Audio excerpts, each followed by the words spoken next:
Martın 1-də gözlənilən hava şəraiti açıqlanıb. Milli Hidrometeorologiya Xidmətinin məlumatına əsasən Bakıda və Abşeron yarımadasında hava şəraitinin dəyişkən buludlu olacağı, arabir tutulacağı, əsasən yağmursuz keçəcəyi gözlənilir.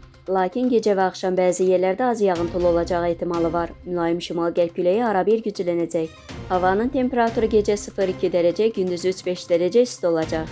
Atmosfer təzyiqi 766 mm civə sütunundan 769 mm civə sütununa yüksələcək. Nisbi rütubət 70-80% təşkil edəcək. Azərbaycanın rayonlarında bəzi yerlərdə arabir yağıntılı olacağı, qar yağacağı gözlənilir. Ayrı-ayrı yerlərdə intensiv olacağı ehtimalı var. Gecə və səhər bəzi yerlərdə duman olacaq. Mülayim şərq küləyi əsəcək. Havanın temperaturu gecə 0-4 dərəcə, gündüz 4-7 dərəcə isti. Dağlarda gecə 5-10 dərəcə şaxta, yüksək dağlıq ərazilərdə 10-15 dərəcə şaxta, gündüz 0-5 dərəcə şaxta olacaq. Gecə və səhər bəzi dağlıq və dağətəyi rayonlarda yolların buz bağlayacağı ehtimalı var.